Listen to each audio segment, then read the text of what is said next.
Let me ask you a question, but prepare yourself because it will shake the core of everything you thought was real and completely destroy your sense of privacy, safety, and humanity.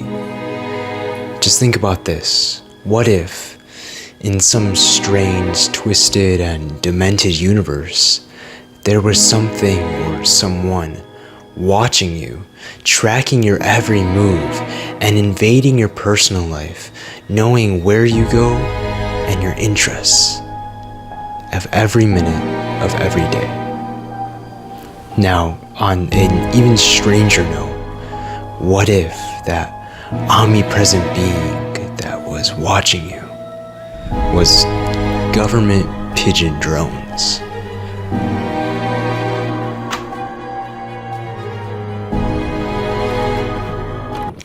Now, I know, the idea sounds completely outlandish and crazy, right?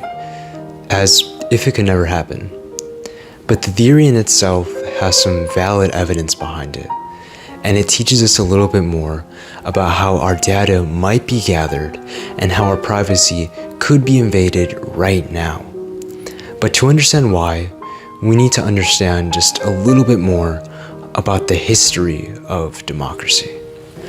Our journey begins on November 8th, 1987 in Enniskillen, Northern Ireland. A provisional Irish Republican Army, better known as the IRA, had exploded a bomb near the town's war memorial during a Remembrance Day ceremony, which was being held to commemorate British military that had died. 11 people were killed, 63 were injured, and many of them being among the elderly. A somber day for Europe as a whole. We heard a loud explosion to the right of us, a matter of a few feet away. The whole vehicle shook. We lost power, lots of smoke in the vicinity, and then we ran for it. The British Prime Minister at the time, Margaret Thatcher, who was at the site of the bombing, vowed with a fiery passion at her Conservative Party's conference that all attempts to destroy democracy by terrorism will fail. Well, obviously we can all agree that it's a pretty wild jump from protecting freedom and liberty to government pigeon drones invading our privacy. But the point is that some people believe it and even have entire websites dedicated to it. But more importantly, they believe it for a reason. You see, the government, when trying to protect the safety of the public through surveillance, basically the CIA, has this nasty habit of sticking its nose into all our private lives, whether we like it or not. And it's a real issue. For example, Edward Snowden is a former American computer intelligence consultant, basically a guy who did a lot of work on government computers. And in 2013, he leaked highly classified information from the National Security Agency. This leak showed the public what the government can really see from all of our data that we view as private.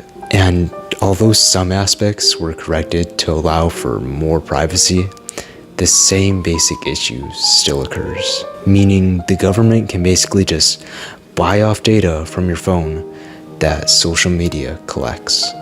And an even crazier fact is that's still legally allowed because we click yes to those little terms of service boxes that pop up every time you install a new app or download a software.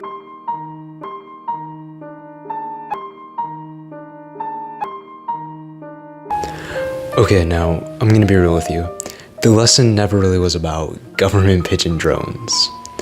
It's really this, and that's sometimes those very fiery measures the government puts in place to safeguard and protect liberty and freedom are the ones that become threats to liberty itself.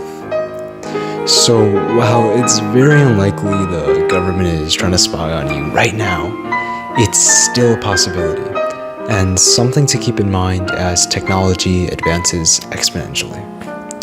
So who knows, maybe one day it might just be pigeons.